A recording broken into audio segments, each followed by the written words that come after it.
recap of rounds number 9 and rounds number 10. Generally, I am very diligent with uploading recaps after one game, but yesterday, June 7th, was a very, very, very long day for me. Those of you that are following the chess world closely know that there is a 3-day event going on in Madrid, Spain, which is where I currently am. The Clash of Clans, the 36-game match between Vladimir Kramnik and Jose Alcantara. Yesterday was day number 1, and it was a very, very, very crazy day. We are about 3 hours away, or 2 hours away now from the beginning of day number 2, and day number 2 is not even guaranteed. The players are currently in negotiations with the organizers on how to proceed and whether to continue the event due to a technical malfunction of Vladimir Kramnik's laptop as we connected to chess.com, because it was updating. It was in the middle of going through several Windows updates, half of which were failing, and it caused this to be intermittent and faulty, and essentially that is what's going to be going on. So, let's begin the round 9, 10, and 9 recap for Norway Chess. And if you have no idea what I'm talking about, don't worry. So, Norway Chess begins with classical chess, and then it moves to an Armageddon format, 10 minutes versus 7. And a man that has been playing very well is Hikaru. A man that has been playing not at all is Ding. And one man who is kind of resurging is a man, you may know him, Norwegian guy, Magnus Carlsen. So, I'm actually going to jump ahead immediately to the Armageddon between Hikaru and Ding, because their classical game was relatively solid. Ooh, cracked the neck. Here we go.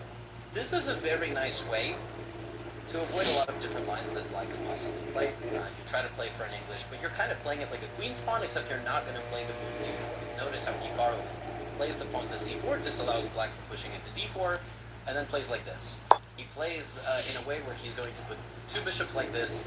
There's not a whole lot of theory here. It's just kind of a relatively balanced and straightforward position. And Ding plays in a very classical. This is kind of a modern way, I should say. It's classical is they used to take the center and they like this type of stuff. But Ding plays it in a modern engine way, which is occupying space in the center of the board. Then he takes, plays e5, and plays h6 to prevent Hikaru's bishop from going to g5. Now, again, friendly reminder, Hikaru has a 4-minute time advantage now, but a 3-minute time advantage at the beginning of the game, because Black has draw odds. So, very, very important. A3, okay? Rookie 1. Hikaru has kind of made maximum improving moves in this position. Now he has to do something. So he tries to attack with the kingside pawns, and he plays this g-pawn to g5. He then takes with the bishop. Now visually, White's position does look like it makes a lot of sense. He has the pin, he has the knight, he has the advanced pawns on the queen side. He plays c5, and now he plays knight b2, trying to route the knight to c4 and pressure the center. But Ding plays this move, and suddenly Hikaru's position has a pretty significant question mark. Black is just gonna go e4. So, let's say White plays knight c4. Black can do a lot of things, but namely he can play e4, and the position suddenly becomes very, very difficult to play with White. Queen d7, Hikaru gets rid of the knight to open the position, but Ding just plays very solidly, and this attack is not really going anywhere. Ding plays king g7, Hikaru plays knight c4, but, look at Ding's king. That rhymed. Queen goes back to f3, and b4, and the attack continues, and Hikaru's trying to use his time advantage and kind of put pressure on Ding, who's clearly not playing at his top form in this tournament. But in this game, Ding absolutely, methodically picked apart the White position, and locked in his knight in the center, created a light squared pawn chain, and from start to finish, my friends, this game was all Ding Liren. And the last time that Ding Liren beat Hikaru in a game, he won the candidates. He got second in the candidates, and then he went on to win the world championship. So, Now, of course, it was a Armageddon, but that is. Yeah, that's how it goes. Yeah, that's. There you go. Ding gets the win over Hikaru. A big win. A big win, and it's a really nice thing to see Ding back in form. Also in this round, we had Prague versus Caruana, and we had Alireza versus Magnus. Now, But there was other Armageddons. There was the Armageddon between Pia Kramling and Anna Muzichuk, and I do just want to quickly show you this one, because this one was equal for a while, but then something kind of crazy happened, which happens in these Armageddons, which is why they're interesting to break ties with, but honestly a little bit silly. So Pia Kramling gets herself into this position, which is 5 minutes versus 5 minutes, and again, remember, in the Armageddon, white has to win. Those are the rules. That is what you agreed to, and she was slowly making progress, of course, but this position is a dead draw. Opposite color bishops like this, we have b8, queen a2, and yeah, even if you have the outside pass pawn with white, it is all still a draw. And then something completely unimaginable happened, as in a time scramble, in a position where winning chances were fading, obviously, it's just a draw, queen to d7, and Anna Muzichuk, and that is not a mouse slip. There are no mouse slips in over-the-board chess, and that, unfortunately, is life sometimes. Of course, as far as the Armageddon goes, this was not winnable for white, unless she tried to, dirty flag her opponent or something, but yeah, that does sometimes happen. Ju and June, Humpy Conaroo was another Armageddon, and then I will show you a, by the way, you will notice this is kind of a similar opening that Hikaru chose against Ding, although it was played slightly differently by Ju and June. In this game, black utilized her pieces to kind of put pressure on white's center. There are no pawns.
Oh no.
Pawns for black in the center of the board, and actually white occupies it completely, but it is black who is dancing around and putting a lot of pressure. Rook c8 is a very nice move, targeting the pawn on c4. b6 doesn't let that pawn go forward, and now knight b7 is looking to blockade. Honestly, it's bad news in the Armageddon when the person that starts up 3 minutes is down 1. That is a significant time turnaround, and Ju and June completely took over the dark squares, and just wait until the queen gets in.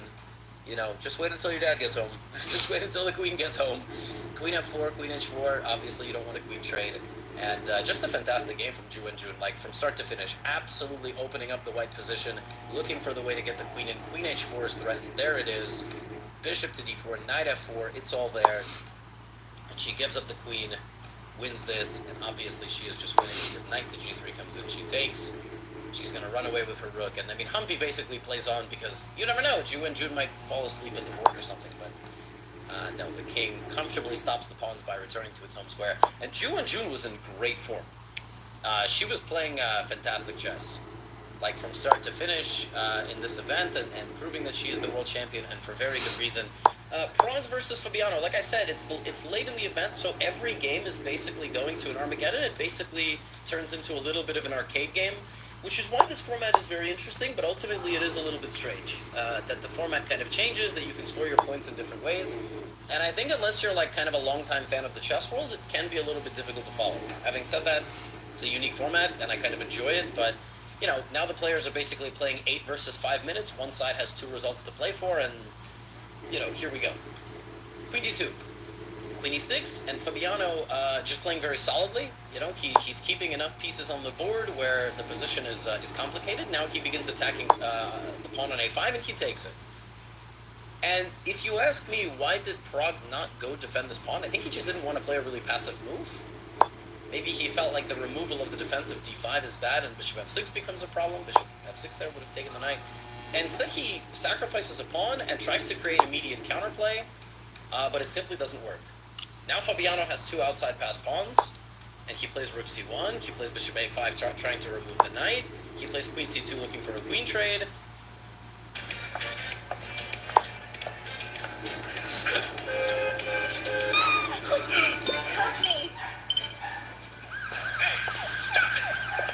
Oh no! Please help me! No! Don't move.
Looking for a deal?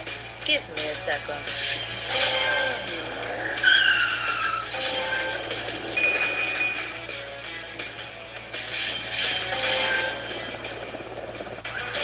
The Grand Mafia, download for free.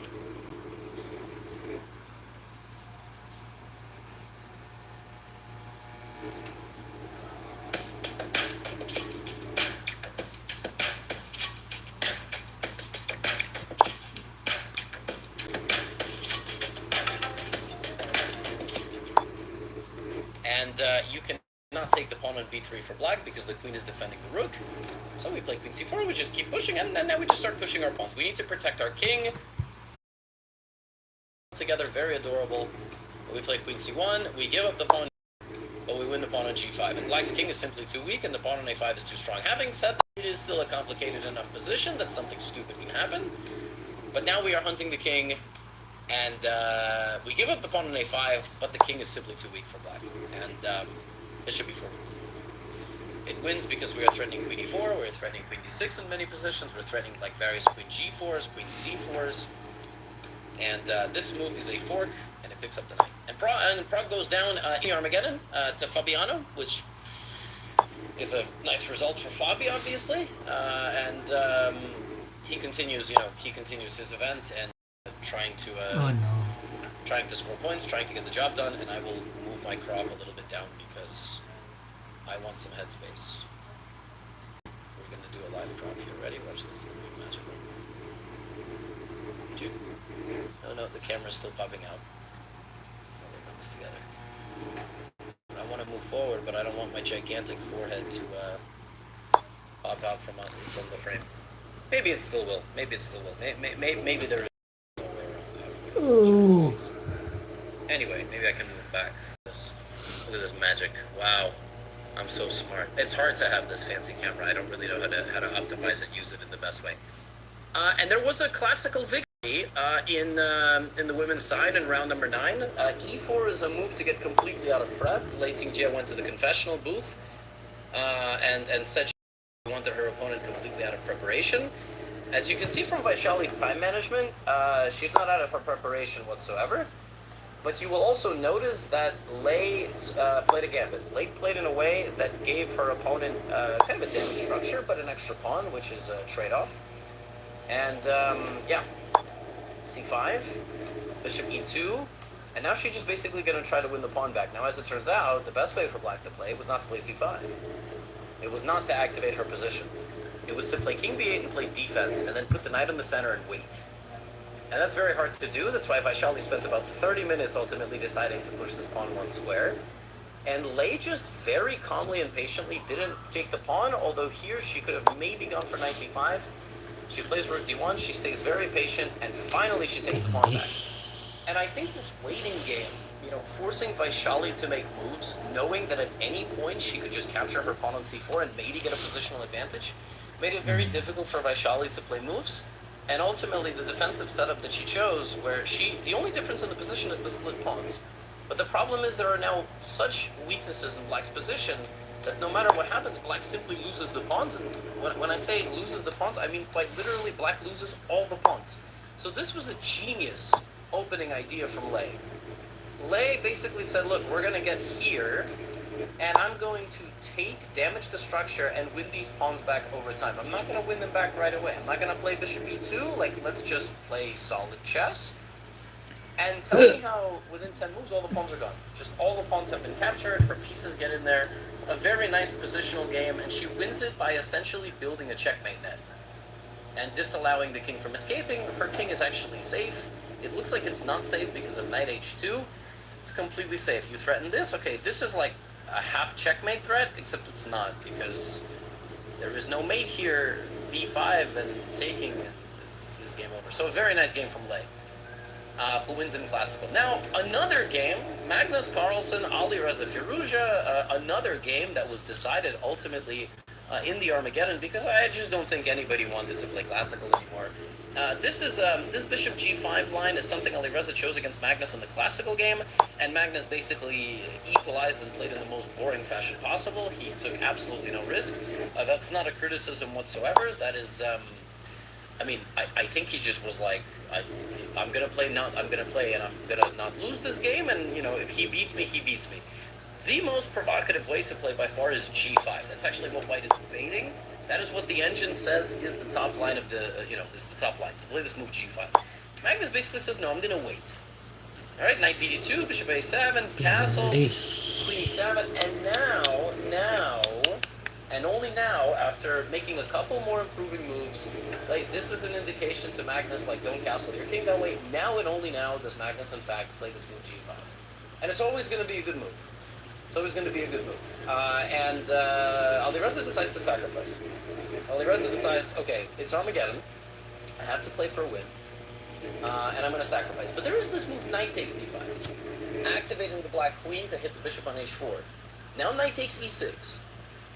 So queen hanging, both knights hanging, rook hanging, queen takes h4. If you take on f8 here, if you take this guy, I'm going to take on c3, ruining your entire position before I take back. So we get here, we kick out the queen, and then we take the knight, and he takes back. And here, after the very simple and solid queen e2, Ali Reza is better. It's better because black's king is a little bit weak, and he's better because black's pawn structure is a little bit stupid. He has like the pawn on h6 and the pawn on h6 and this weird Tetris piece thing in the center. So he's slightly better, but Magnus, I think, has an easier position to play and very quickly doubles his rooks. Ali Reza plays f3. The only problem with this position is how do you win it with white? Like, what do you do? Okay, we offer a queen trade, no queen trade. We play rook d1. You can't take the pawn because knight e4. Well, Magnus just keeps going, h5. Ali Reza plays knight b3. And maybe that's not where the knight wants to go, but he's trying to play knight a5 and win the pawn on c6. Magnus says go ahead. Go ahead. And I'm playing like this to completely limit the white king's mobility. So the white king is maybe compromised. Ali Reza plays d4, trying to attack in the center. Takes. Magnus also strikes in the center. We're going to have this big clash in the center of the board. Ali Reza plays knight a5 and d. The pawn on d4 gets captured. Now Magnus is like, hey, let's trade. You have a really powerful knight, I have a good bishop, but let's trade because all the pawns are going to fall off the board. c1. Now suddenly, in this hesitation, Alireza has not really found the way forward, and he takes on a6, but Magnus is going to win the pawn on f3, and he does, but 97 was a winning move for Firouzja. If king g7, knight f5 disconnects everybody. If king h7, you can play queen e4 and then knight f5. Queen e4, let's say king h8, this doesn't quite cut it, but knight f5 is the winning move. And suddenly, it is black who is lost. This knight is completely dominant, g2 is covered. You cannot stop white from just playing like this. And then maybe playing rook f3 and rook h3. And you are just in a lost position with black. Knight to e7 here, but Alireza goes for this. But here, unfortunately, he is not winning. He transforms the position, he gets himself into a time trouble.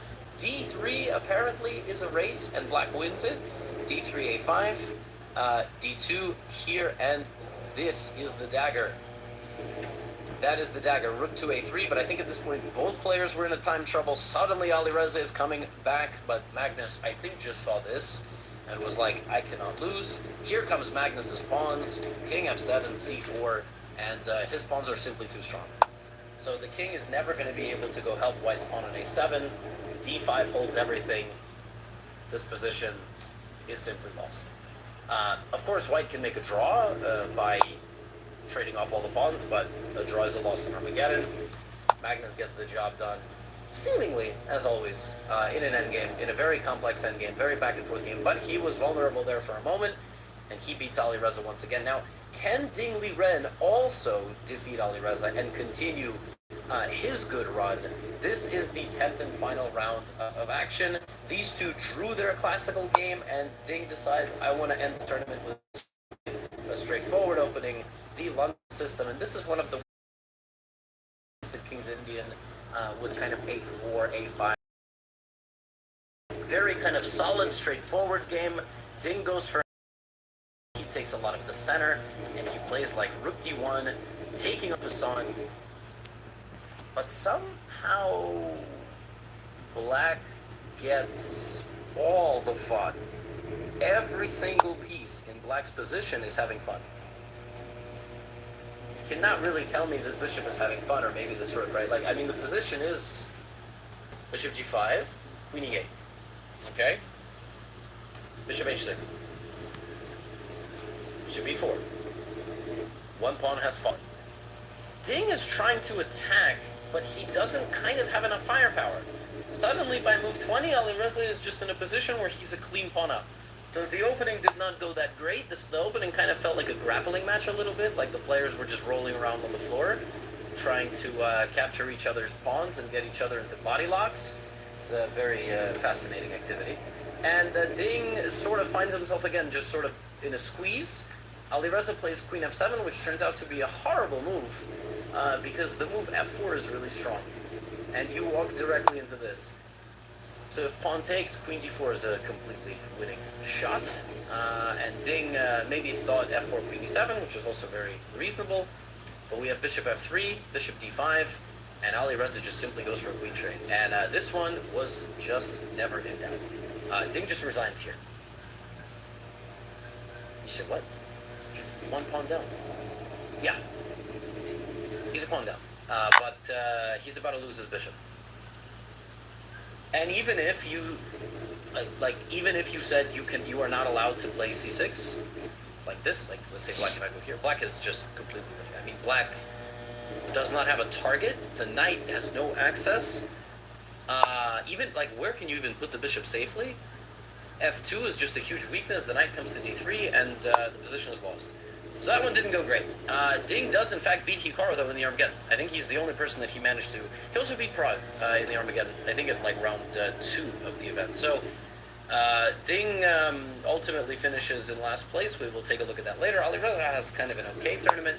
One player who absolutely dazzled was Ju Wenjun, who in the last round plays again her opponent from the World Championship match, Lei Tingjie, and this one was just a kind of a very boring game.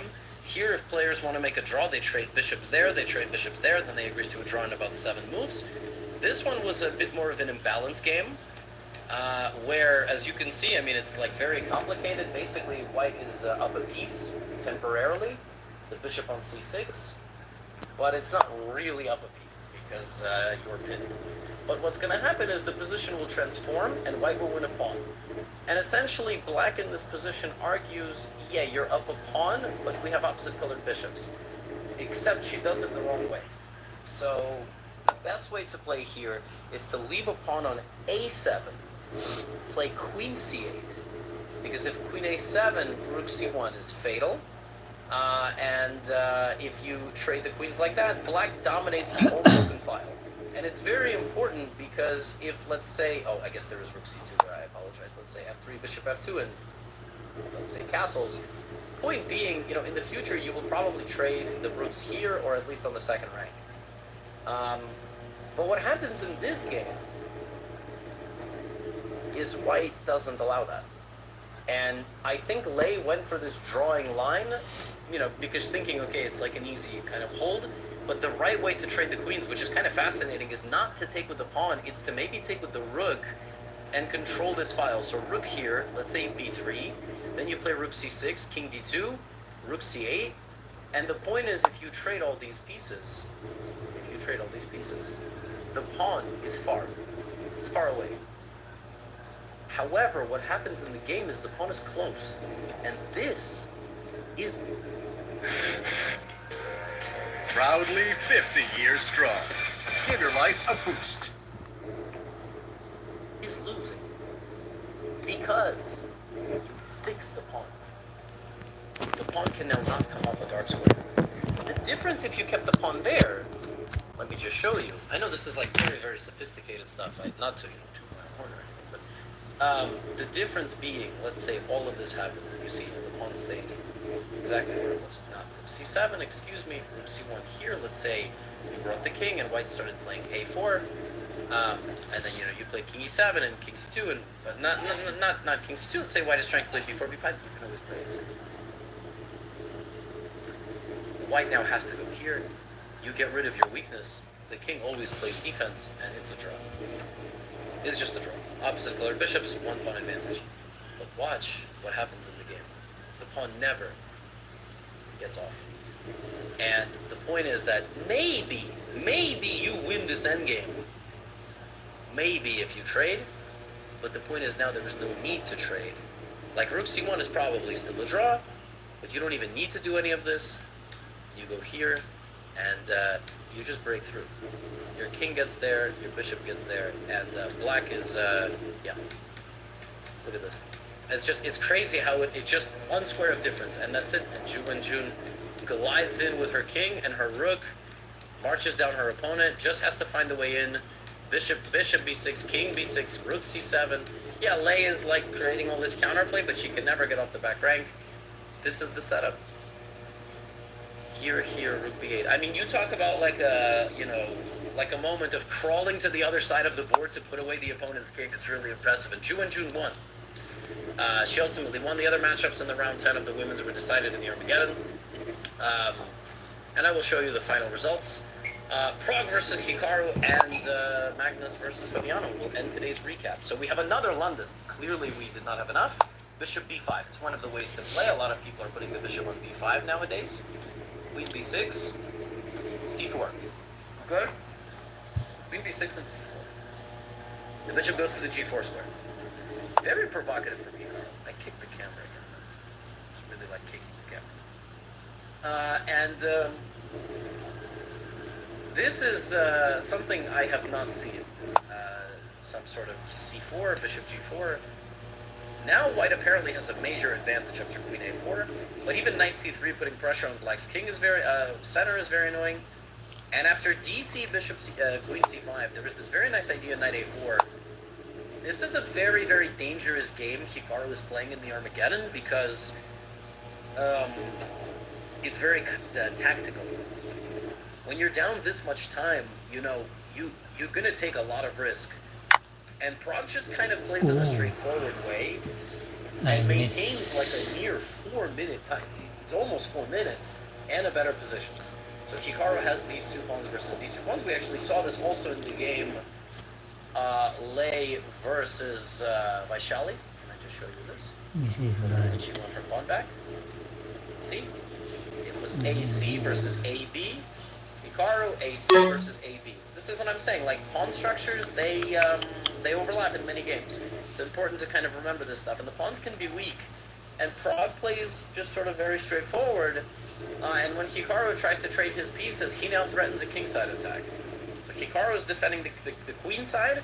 Now he's faced with a kingside attack. And he's continued to face with an attack on that side of the board as well. So he's just being pressured on all three sides, and he's down 3.5 minutes. BC, not the most accurate apparently. Maybe queen f3 and being a little patient was better. But Hikaru tries to turn this into a tactical mess. Prague keeps his nerves, keeps hunting Hikaru's king, shreds open his position, and my friends, that is mate. I mean, that is just straight up checkmate. I mean, you talk about a guy getting to the other guy's king, bishop f8, queen g5, bishop takes. Queen g7 is unstoppable. You can play king f8, I'm still going to bring my rook e4, rook f4. I mean, you simply cannot do anything. And that is that. And that is that. Hikaru goes down in 2 games in Armageddon to end it. He must have ran out of energy a little bit. Prague winning a very, very nice game after going down to Fabiano. And the last game of Norway Chess 2024 is Magnus Carlsen versus Fabiano Caruana. And fortunately, or unfortunately, this one also did not last the classical game. This was an Armageddon. And it was some sort of weird kind of Queen's Indian defense, and Magnus stopped the bishop from coming to b4. Fabi played knight e4 anyway. Magnus traded and just played normal chess. He developed the bishop, right? So now black has some light square weaknesses over there. Both sides castled, and Magnus took some space with the move b4. White is a very slightly bit better, but black is very solid and is immediately attacking white's position with a5. Now, Magnus doesn't really like to block positions. He doesn't like to go here. I think he prefers to keep the tension, especially in Armageddon, where his opponent has to make tough decisions. He plays queen b8 because he wants to fianchetto the queen here and trade all the rooks. That is the idea. So Magnus understands, like, he needs a plan. He disallows Fabiano's idea with queen e4, and now the most critical approach is d5. If you take, the knight goes to f6, the pawn retakes on d5, but at least this kind of gives Magnus some squares to work with. So he plays knight e5, and supposedly it was better to take with the knight on d5 rather than the pawn. So now Magnus has a weak c6 square to play with. Plays b5, right? Weak c6 square. All right, there. Now we take. We take because actually queen e8 is a loss of time. Queen e8 allows us to play rook takes, and it's as if the queen has to make another move. It's as if black just lost the turn. I mean, it's basically as if we were able to play knight e5, b5, and take on a8, and then continue the game, right? It's interesting. Instead of that, black should have maybe traded rooks and played queen e8 to disallow this. Now we have rook a1, and you see how kind of everything that Magnus is doing literally stems from queen e4, d5, knight f6. He forced Fabiano, who he himself has said, Fabiano likes to do things in a forced, calculated way. Fabiano likes clarification in a position. He will find a way to do it in a forced and calculated way. Knight f6, and everything now revolves around the c6 square, just making things uncomfortable.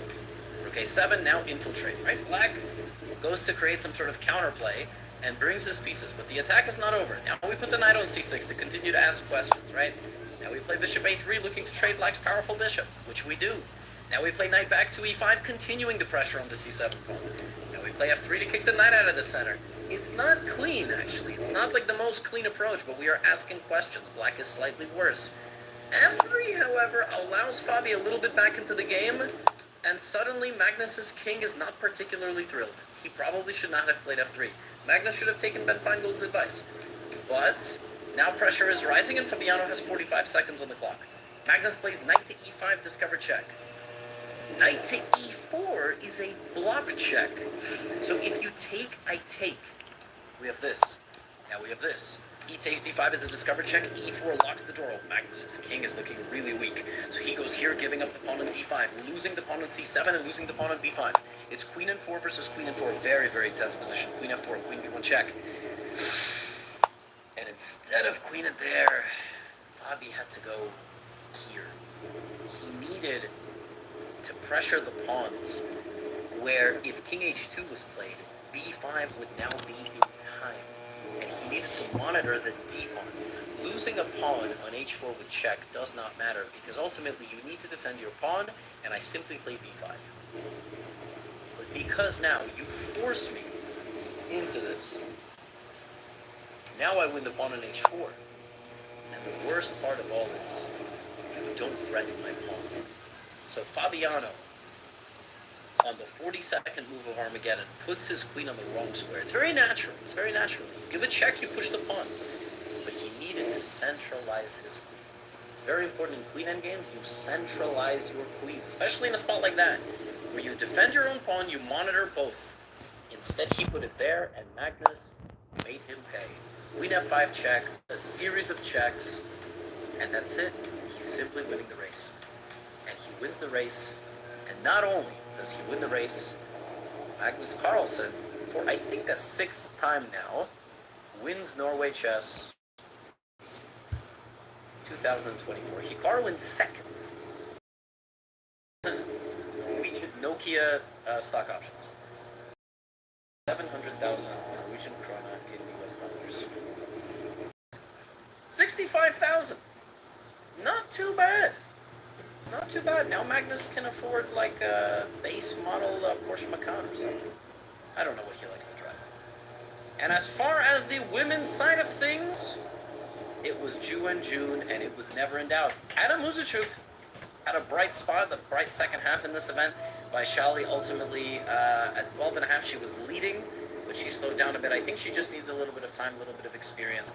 And Vaishali should do well on her way to ultimately winning these tournaments. But yeah, the experience prevailed for Ju and June and for Magnus. So quite fittingly, well, I was going to say quite fittingly, the world champions won this event. It's difficult to shake off the fact that Magnus is not actually the world champion. A lot of people keep making the slip. But that is the reality. And so Ju and June will defend her title against Tan Zhong Yi. That is the winner of the candidates tournament, and Magnus will not be defending his title against anybody. Ding Liren will be defending his title against Lukesh.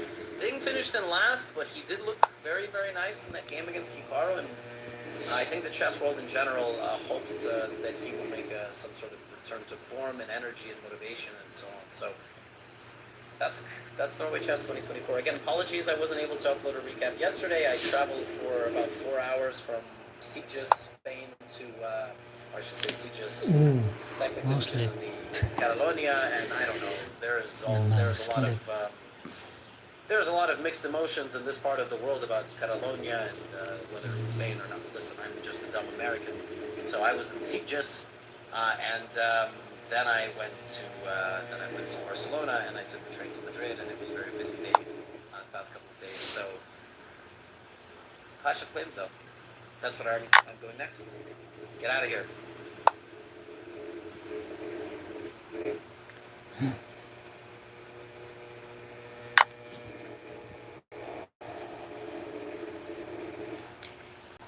This is dangerous. Forgot your date. Keep your cool with Nivea Men with instant cooling effect and 48-hour sweat and odor protection that lasts all day. Get 10 times deal benefits for an active you. Nivea Men Cool Kick. Very, very dangerous. With more symptoms, it's right. Ladies and gentlemen, whether you are a new fan of chess or one that has been around for many years, you should be well aware of the fact that basically every single day in the chess world, there is a new story. Every day, every week, every month, every year in the world of chess, there are memes and there are dreams. And it's currently May 2024, and the memes are very, very strong. We got some more of them delivered by first-class mail yesterday in the form of Magnus Carlsen, best player in the world, playing 11 out of 11 games of the Chess.com Title Tuesday tournament by playing the A4 Rook A3 opening. Better known as the banned gambit, better known as the V-So opening. And if you don't know what I'm talking about, in a very, very brief synopsis, over the past week, a Grandmaster account was banned on Chess.com after extremely good results in an extremely dubious opening. That individual then took to Reddit and Twitter to talk about the fact that, first of all, revealing who they are, which is Grandmaster Brandon Jacobson, and saying he didn't cheat. And that is currently the story. Did he cheat? Did he not cheat? I'm not so sure. But what I am sure about is everybody is playing this